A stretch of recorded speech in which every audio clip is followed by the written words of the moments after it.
Ready. Hello, hello. Good evening, everybody. Welcome, welcome. I am very excited to be hosting tonight's Wellness Wednesday. I'm Tanya Maidment, and these calls have just been incredible for sharing information. I'm super excited about them. I will share the YouTube link in the chat in a minute so you can access all of the previous recordings. It is, of course, good to turn up live because we will have a bit at the end, which will be off record, and we'll stop recording and a good chance to ask questions. But if you've got questions as we go, pop them in the chat. And just to let you know a couple of things. So, do share these calls with anybody. Everyone is welcome to join from any team. And we just want to share the amazing oils with as many people as we possibly can. So, so do share, do invite. And just to let you know, we're going to have a bit of a break over summer. So we will be resuming in September. Our next Wellness Wednesday will be the 9th of September, where I will be talking. I have the pleasure of sharing about using essential oils with teenagers. I have one teenager left now. One's now 20. And yeah, I'm excited to share that with you in September. So I will also quickly mention now about the BOGO. I'm sure everyone knows about the BOGO this week. I'll share a slide at the end and we can talk a little bit more about it then. But I am delighted this evening to introduce our guest speaker. We have Sabrina Smart, who is going to be sharing with us all about supporting neurodiversity. I am super excited about this call. For various different reasons, which I will reveal more maybe when I speak in September. But yeah, super excited to have Sabrina here with us tonight. Sabrina is a former frontline paramedic. She has 19 years of experience. She recently stepped away from the ambulance service to focus full-time on natural health and wellness through doTERRA. She's passionate about supporting families with practical, natural approaches to well-being, particularly in the areas of neurodiversity. She's a mum to 2 neurodiverse teenagers with autism and ADHD, and having received her own ADHD diagnosis late last year, she brings professional knowledge and lived experience to her work, and she loves helping others understand the nervous system, emotional regulation, and simple ways to support everyday life naturally. And when she's not teaching or sharing about wellness, you'll find her at home, usually with her husband, and their much loved 5-year-old Labrador. So I am delighted to hand over to you, Sabrina. I'm really looking forward to your talk. So thank you so much. Perfect. Thank you so much. Really appreciate it. I will just be turning my video off so I can only see me now. So if you need me, please unmute, Tanya. And the reason for that is, as we've just said, I have ADHD. So I get very easily distracted as we go. So that I can stay on task as well. It means I can't see you. So today I just want to have a really brief look into supporting neurodiversity naturally. So there's lots of different ways that you can do this. This is not the only way, and it's not about fixing anybody at all. It is about understanding how we're going to introduce essential oils to neurodiverse families and exploring really simple tools that are going to help to support that calm, focus, balance, and connection. And this really is a bit of an intro. There's loads more information, so I'm just going to walk you through some of the things that really pop up for us at home and for our community. So before I even get to oils, we're going to start with a little bit of safety. And the reason for that is because neurodiverse individuals, sensory safety really does matter more than the oil itself. So the most important thing here is consent. And that is, we don't just go and put oils on somebody or introduce really strong smells without first giving them a choice. Because that can actually cause a lot of sensory overwhelm, especially if they're not didn't know it was coming. And it can be really unsafe for their nervous system as well. So instead, we slow everything right down and we start to build trust. So when we introduce oils, we do that in calm moments. We do not start doing that where we straight in if someone's having a sensory overload meltdown, or if they are feeling extremely stressed and they've never had oils before. We introduce oils when they're calm. And this is very similar to when we introduce oils to pets, because our brain tends to link experiences with smells. So if you comes in with a moment of craziness, or like, for example, in pets, when a dog is barking, or you're trying to get those oils to calm, funnily enough, there's my dog, trying to calm down, then you are actually going to give the brain that pathway that's going to say, that's what you want me to do. So we want to produce it when it's calm, and that's where we're going to start. So when we're starting to look at smells, we want to think about things that they already like. So, or if you're neurodiverse yourself. So I'm going to read this kind of in a way as if you're supporting somebody, but throughout this presentation. But if you are neurodiverse, then obviously we're tailoring that to how you are going to approach oils for yourself as well. And the reason that we introduce that familiarity with smells is because it creates a sense of safety straight away. So we make something that is they already know, and then make something that we can add to it. So, for example, my youngest absolutely loves the smell of lime. He loves limes. He loves limes in drinks. So lime is a really easy oil for us to start with. So just looking for those patterns that you might have, not going straight in with really heavy smelling oils. And another way is to introduce them into something that they can really get involved with doing. So it might look like making rollers together, mixing in spray bottles. I run sensory sessions for my local autistic groups, and we make bath salts, we have Play-Doh, we have sensory rice, we make sprays, we make all different things so that they can introduce them in that way for the first time. In the home, you can use diffusers. I use car diffusers. We use diffuser jewelry. There's lots of different ways that you can kind of start introducing oils into the home that is not overpowering. And then the other thing that I like to do as well, it's really important, is for you to be a human diffuser. So a lot of neurodiverse individuals might not like something new on their body, or actually physically on them. So the good way is for you to become a human diffuser so that they can then experience it gradually and at their own pace. For individuals who are non-verbal, consent can look a little bit different. So this is where your understanding of their cues becomes really important. So watching their body language, giving them time, and allowing space for self-selection. The way you can do that is to start off with bottles. Don't even take tops off. Let them sniff around and have a little feel of everything first. So it is really important that we're looking for signs of comfort, curiosity. We're not looking for signs of avoidance. If they're pulling away, then we're not going straight ahead with that. We will find a different way forward. So it's really important to think about consent. Oh, so sorry. That was my fault. I was meant to pre-warn you. Pre-warn you. I slipped forward. It automatically plays before we go. So I will explain this slide in a second, but I just want you to have a little think about how it can feel to be neurodiverse. So when we are taking in lots of different sounds and smells and different things all at the same time, it can be quite overwhelming. We found that supermarkets and places like that are really difficult for us, and that's because of the sensory overwhelm. So this is the time that was meant to pre-warn you. If you don't like loud sounds, then cover your ears for a second. It's a very short video, and it will just play to give you a bit of an idea what sensory overload really can feel like.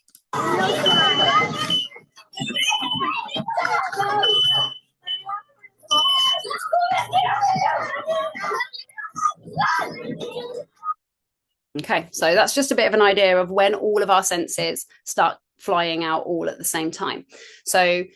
But most of us have grown up learning that we have 5 senses. We know that we have our visual, our auditory, olfactory, we have our taste, and we have tactile. They are our normal senses, and you might be aware of those, particularly when dealing with neurodiversity. But what we actually have is 8. So for our neurodivergent individuals, these senses aren't simply stronger or weaker. They're often processed differently by the brain. So we all have 8. It's not something that's just neurodiverse, but just in neurodiverse individuals, we tend to have them either overactive or underactive. And some of those sensory systems then can feel really loud, too bright, too busy, too intense. But others can also become underreactive, which means the brain just isn't getting enough information, so the body then seeks out more input. So many people actually have a combination of both. I know I do. Mine can be bearing on my mood, on how I'm dealing with things.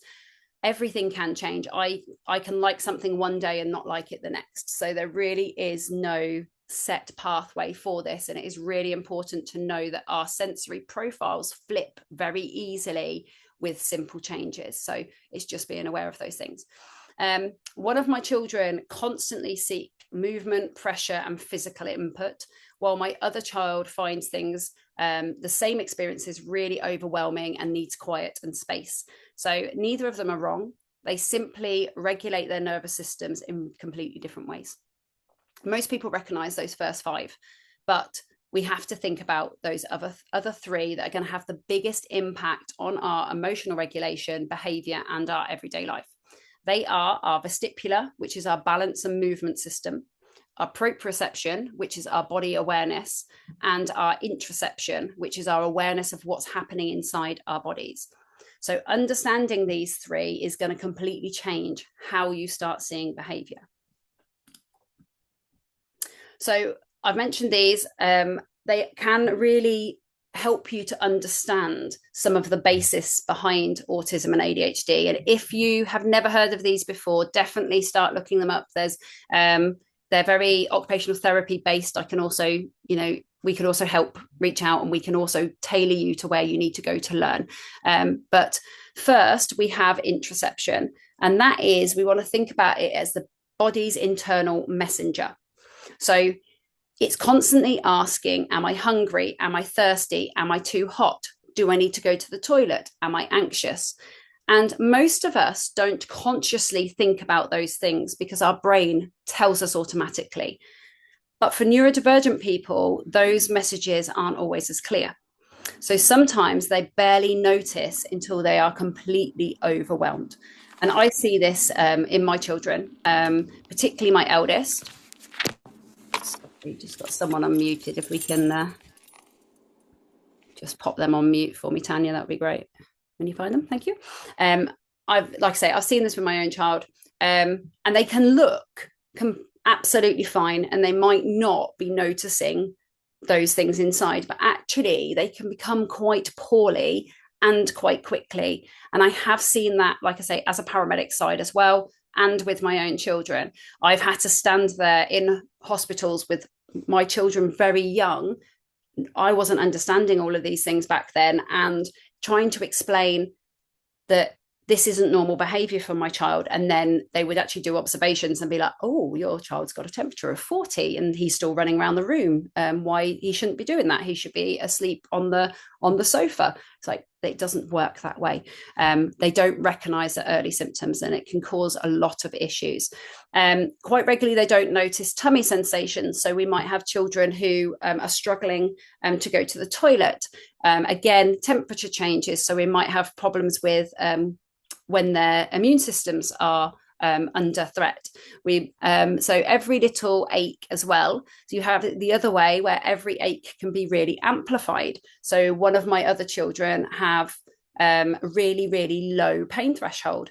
Doesn't mean that he isn't in pain. Like, he isn't in pain. He just feels pain really fast. And my other child could probably break his arm and he wouldn't notice. So it's really being in tune to each individual so that their brain doesn't miss the signals. So that's our job as carers or friends or family members, that we want to be focusing on how we can support that. And sometimes that volume can just go way too high, and we haven't seen the triggers, and then we have to deal with the situation that's in front of us. But then we have the vestibular system. So this is our balance and movement system. So some children avoid movement because it makes them feel dizzy, unsafe. It might make them feel quite nauseous. Other children can't get enough of it. So spinning, climbing, jumping, rocking, because movement actually helps to organize their nervous system. And it's a really interesting system as well, because when someone becomes unwell, like I say, the sensory profile can flip. So you might have a child that normally hates spinning that all of a sudden is spinning in circles. So it's just being a little bit aware of those things. And then the last system we have is proprioception. So proprioception, this is my favorite sensory system because it's incredibly calming. So it tells the brain what our body is needing us to think about. So when it's not working effectively, you might notice someone who bumps into things. They might use too much force. They might appear clumsy. They might constantly seek out deep pressure. And that's why activities like carrying heavy shopping, pushing a trolley, using weighted blankets, a firm hug, or squeezing a stress ball. You can roll a massage ball over the top of children's backs. There's lots of ways that we can help with regulation there as well. But we're getting the nervous system the information that it's then been searching for. So once we start to understand these three systems, we actually stop asking what's wrong with their behavior, but we actually start asking what is their nervous system trying to tell us. And that's a much kinder and a far more effective place to begin. So I have a saying, if you know me well, I have a saying that it says all behavior is a form of communication. If you are seeing a change in behavior, particularly in a neurodiverse person, they are trying to communicate something, they might not know what. So before jumping straight into discipline the behavior. So again, I have an ADHD autistic child that's had a very hard school life, and people are very fast to get onto his behavior. But actually, if you met his need and you actually looked at what was happening with the behavior wouldn't be happening in the first place. You just need to be able to focus on those things. So hopefully that gives us a little bit more of a bigger picture of what's happening inside the body. So regulation doesn't mean being calm all the time. So that's also important as well. Our nervous system can move between states and return to balance when it needs to. And it's a really helpful way to think about this is through zones of regulation. So there is actually 4 zones of regulation. The green zone is where we feel regulated. This is where we feel calm, safe, and able to think clearly. We manage our emotions, we cope with sensory input, and we respond rather than reacting. So this is the area where you're going to get the best education, you're going to get the best out of me when I'm regulated, because this is where we feel comfortable and it's our safe zone. We can manage our emotions. We can then cope with sensory input. So when things are difficult, we're coping a lot easier because we are regulated. And again, we are responding rather than reacting. The yellow zone is where stress starts to build up. So we might start to feel anxious, frustrated, overwhelmed, more sensitive to what is actually going on around us. And this is often where that early support can make the biggest difference. So this is kind of, thinking about our oils, thinking about our Play-Doh, thinking about our sensory rice, thinking about our sprays that we've made, thinking about our rollers. This is our area where we can actually make a difference. We can stop ourselves going up a level. We can come down a level. So these are the areas where we want to really be thinking about approaching it with our oils. Then we have our red zone. The red zone is survival mode. So we are now in fight or flight, explosive responses. We are not reacting anymore. We are responding. We're reacting. We're not responding. The right way around. We're not able to process information. Particularly, we have a lower amount of decision ability. So this is where decision paralysis might come in as well. It might look like meltdowns, panic, shouting, complete meltdown. It might look like hitting. All of those things are just as important up this end as the opposite, which is the blue zone. So that is shut down. So that is also very important, the same as our red zone. So the blue zone is shut down. This one is very often missed and people don't often understand of what's happened. And that is your child might have gone from the yellow zone to the blue zone, or yourself. You might not go to the red zone, you might go blue. So it's just recognizing that that's switching off, becoming completely nonverbal, struggling to engage. And these 2 areas, the blue and the red zone, is where words need to become minimal. We need to think about very quiet, simple tasks at that point. Ideally, we want to be thinking about what we're going to learn in the yellow zone. It's not too late in the blue or the red. We can still use oils, but like I've said, we are not starting in those zones. So we're not starting with oils when we're in those zones. There is ways and means that we can help you move out of those. But the nervous system is balance. So we either are too activated or not activated enough. And then that's really important because we're not trying to avoid the red zone. We're actually supporting people who drop into the blue zone. We're supporting everything. Well, our bodies are meant to go up and down. It's very normal to go up and down. It's the fact that if they actually stay there, the goal is not to stay in the green zone all the time. It's not realistic. None of us are. I'm not regulated all the time. I'd love to say we could be regulated all the time, but it is very difficult to do so. Our bodies are meant to go up and down, but it's allowing us to just give that support when that does that. So we're going to move into something called the Coke bottle effect. You might recognize this. So many individuals hold it together all day. They mask, they cope, they push through. I'm very good at masking, and I have been all of my life. Females are very good at masking. My youngest is very good at masking. It looks like they're fine, but they get somewhere safe and everything explodes. We used to have the car on the way home. My youngest isn't in school anymore. He's home educated. So, but we used to get into the car and the world would come out. But teachers would say, oh, he's absolutely fine. He hasn't had a problem all day. You might be aware of the Coke bottle effect. And that is stress is built up all day. We're holding it in, and then something really small releases such a really big reaction. I mean, who else has done it? I know I've done it as an adult. I'm sure others in here have done it as an adult, how fast we can, you're like, oh, I didn't expect myself to go there. But we're building up all day. And that is, again, it isn't behavior.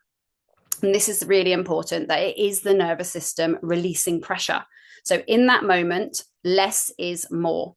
Less talking, less demands, less input. This is not the time to say, Joe, go get your shoes, go to your room, go and do your homework, go and get your bike, go and do that. It's too much. Like, just less is more. And this is the part where putting in routines will really help you so that everybody kind of knows what we're going to go to at that point. So when the brain needs safety and space to regulate, we want to make sure that we're giving it what it needs.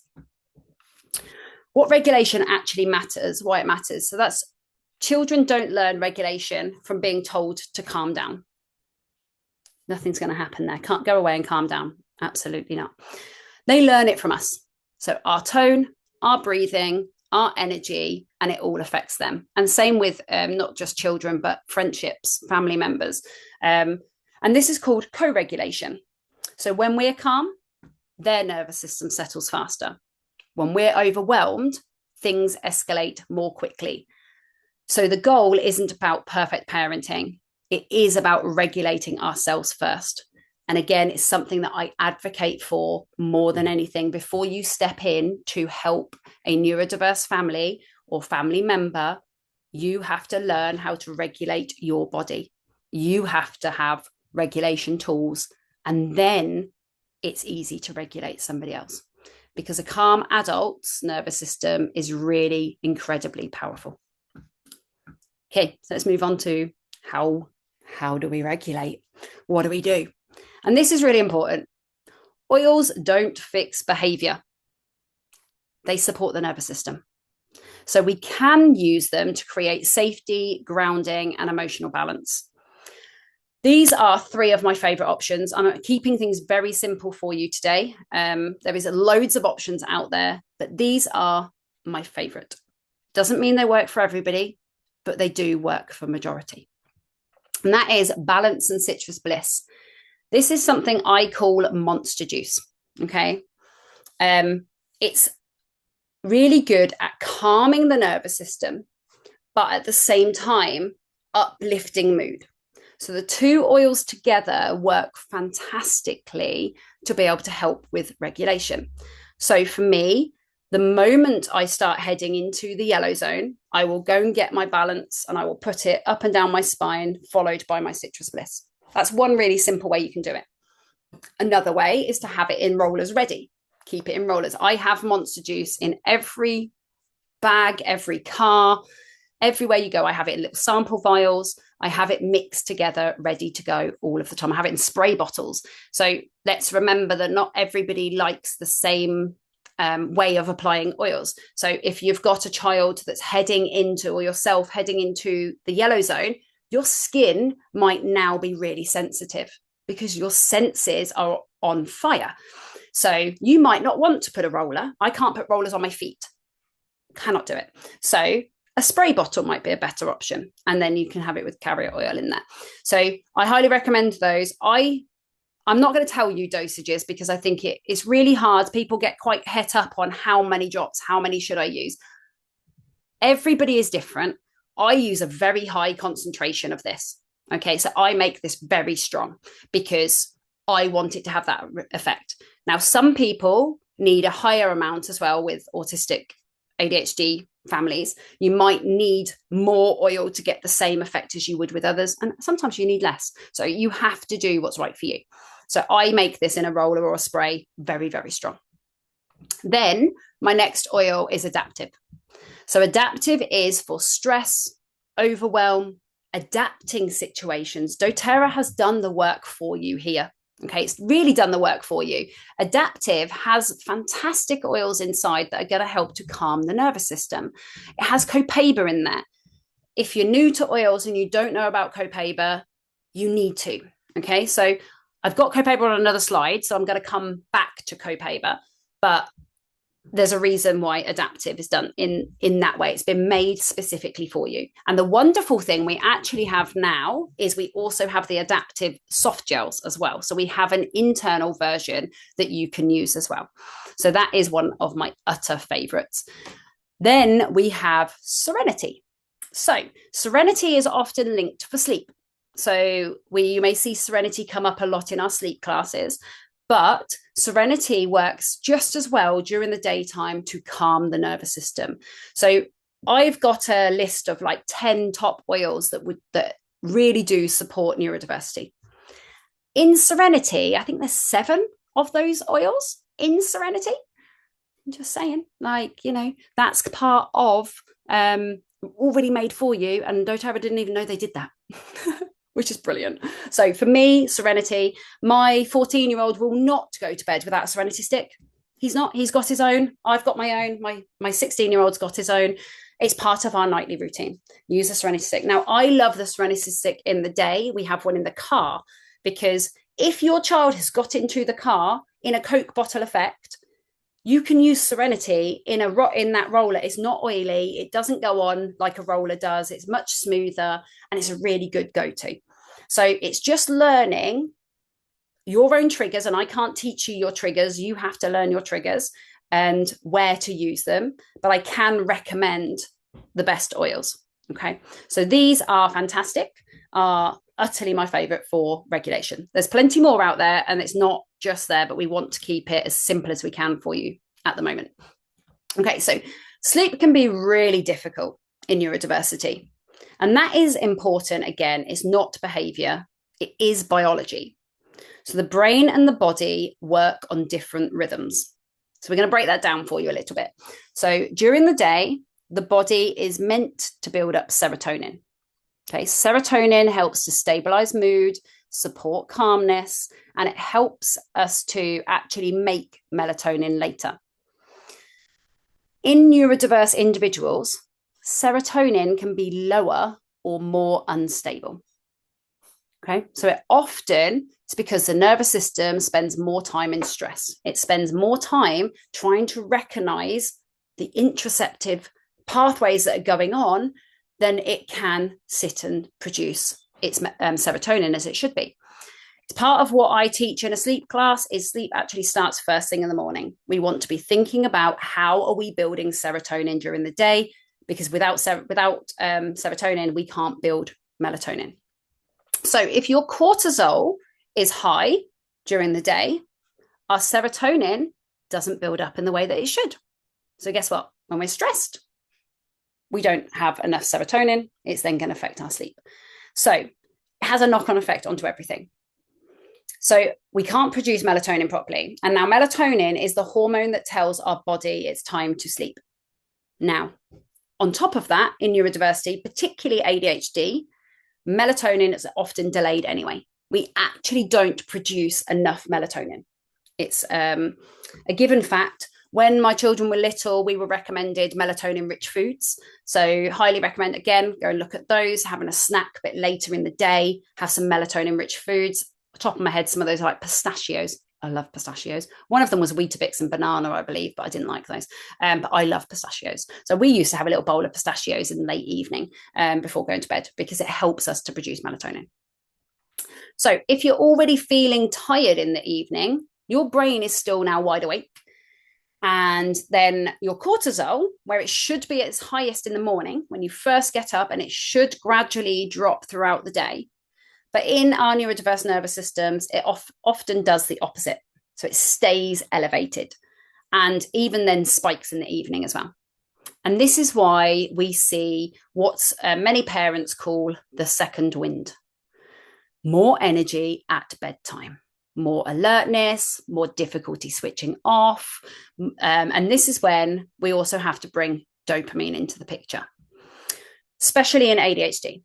So dopamine drives stimulation, interest, and reward. At night, when the brain is tired but understimulated, it starts to seek input. So that can look like wanting more screens, wanting to move, racing thoughts, sudden bursts of energy. And when we put all of that together, our low serotonin, delayed melatonin, high evening cortisol, and dopamine seeking, we don't have a brain that's ready for sleep. We have a brain that is still completely switched on. So when we're starting to actually understand this, we can stop expecting the body to just fall asleep naturally.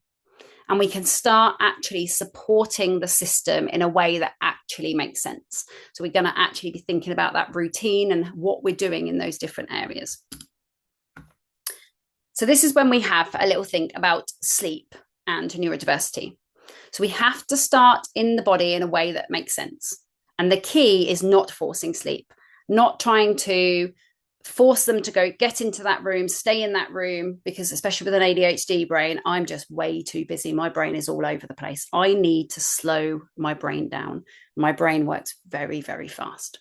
So we need to support the nervous system to feel safe enough so that it can switch off. And one of the few ways, again, just bringing you a few, there's lots out there with oils, but my first and my utter favorite is vetiver. And I use this during the day as well when my brain is way too fast and when everything's too fast. So I apologize for speaking fast. Vetiver is incredibly grounding. Okay, so it is rich in compounds known as sesquiterpenes, which have a calming effect on the brain. In ADHD, our brain can be really fast and busy, constantly switched on. We're constantly looking for input. We have loads and loads of tabs open, got lots of things going through. Vetiver actually helps to slow the activities down. It brings that heavy but steady effect on the nervous system, which then makes it much easier for the brain to move towards rest. I actually had somebody in one of my local autistic groups where we're doing these, and he's like, used vetiver, and he was, I don't know if I like it. And it's like, what do you mean? He was like, my brain was quiet. My brain has never been quiet. I don't know what to do with that. So it turned out that obviously he just needed to do it more regularly. And eventually he did like the quiet. I know I like the quiet, but it can be a bit of a weird sensation. So that is really important to recognize as well, that a little bit of pre-warning with some of like things like vetiver, because it actually does really quieten the brain. If you're not used to a quiet brain, it can be really hard. So I use vetiver in the daytime. I will pop it onto my arms. If I'm really struggling, I'll pop vetiver into a veggie cap and I'll take it internally. I'll pop it on the bottoms of my feet.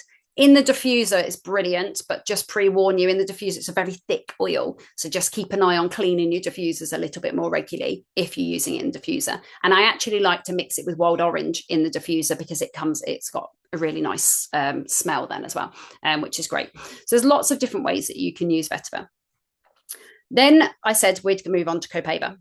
So Copaiba works on something called the endocannabinoid system. This is the system that helps to regulate stress, inflammation, and overall balance in the body. The key compound in Copaiba is beta-caryophyllene. And what happens is beta-caryophyllene binds to the CB2 receptors in the body. If you know about how the endocannabinoid system works, we have CB1 receptors in our brain and our brainstem, and we have CB2 receptors in our inflammation cells. Our CB1 receptors are what we will give us that kind of drug effect. So it will be able to affect our brain. So when you think about other sister type plants, I don't know if I can say the word, the other drug version that you might smoke, just in case I can't. And with that works in the body on CB1 in the brain and the CB2 receptors. So that is why when you're smoking it, if that's how you're taking it, it works to calm your body down. With Copaiba, we only work on CB2. We don't affect the CB1. So this is really safe and it's so much nicer. We don't have that the drug effect that you're getting. So I really like that. And it's settling down the nervous system without affecting the brain. It's not sedating us in any way. It's just helping us to switch off and calm down the nervous system. I use Copaiba at bedtime. Me and both my boys, we all take Copaiba at bedtime. I use Copaiba in the daytime when I'm feeling anxious feelings and I'm feeling stressed. That's okay. And then I will use Copaiba as well if I have muscle discomfort. That's also really good for that too, because it's calming down everything. I also like to use Copaiba oil on my skin, but I will also use it under my tongue. For example, I'm not very good at flying. I don't like flying. It doesn't make me feel great, but I do know I need to go places. So I will pop Copaiba straight under my tongue from the bottle when I get onto a plane. And that really just helps me to go quite quickly, quicker than the tablets do, because that's got to go via a digestive route, whereas that's going through the buccal. So a nice quick way to make a difference. Again, depends if you like the taste, whether you'll do that. And then the third area is our Serenity. Now, Serenity has a lavender base inside, and I like to bring this up at sleep while I'm doing these classes, and that is because lavender can be a little bit misunderstood. So people have used lavender in neurodiversity and it's been absolutely fine. Then you might have another section of people that are using lavender and it might start working, and then all of a sudden children are up all night, you might feel irritable, you might be struggling to actually fall asleep. And the reason for this is lavender is really high in a compound called linalool. Linalool is calming and relaxing. Except in an ADHD brain, we have a very low tolerance for it. Doesn't mean we can't use it. We have a low tolerance. So what that means is after we've hit a tolerance window, our profile flips. Okay, remember I said different things can flip a sensory profile. Lavender is one of those things. So you might use lavender and it's absolutely fine, and then you might not be able to. I find in blends, absolutely not a problem, because the constituents all weigh themselves out. It's not just high in linalool. Serenity has all different types of constituents mixed inside. It's a much better way to use it. Mix it with something else, again, another way to use it. Just be a little bit, all I'm asking, I'm not saying you can't use it, just be a little bit of heightened, a little bit of awareness. And that is one of the other reasons why we don't recommend just going out to buy oils from a shop somewhere and buying pillow sprays. You are much better off to make a Serenity pillow spray or make a Serenity roller to go on your body. So they are my general favorites. And again, if something feels overstimulating, irritating, or it just doesn't feel right, doesn't mean that you can't use it. Just maybe try it at a different time of the day. Give it a try at a different time and just see what works for you or your children. So these are, like I say, my favorites. I'm just slipping to see if there was anything else on there. I'm going to stop there because I want to keep this relatively short. I could talk neurodiversity all day. We're going to end the recording here, ready for our YouTube version, and we will then come back to the room and I can happily fire more specific questions to those of you that need it. So I will stop my share. Oh gosh, my face is Brilliant. big there. Okay, hopefully that I am very fast. I do apologize. I talk very fast. That is my ADHD. But yeah, Thank you so much.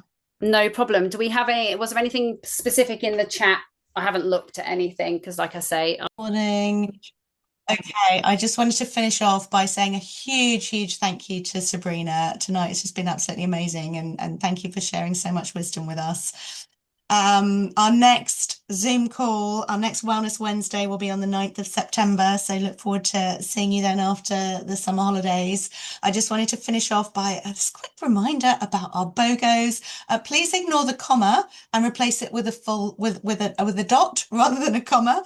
But that's the BOGOs that are on offer until the 27th of July. And there's some super duper offers and some lovely oils that we've also talked about this evening. So, and some of them do sell out. So be quick and stock up and yeah, happy BOGOing, and just a huge thank you to everybody joining tonight, and look forward to seeing you in September. thank All you so right, much. stop recording. Bye everybody. See you next time. Ta-ta.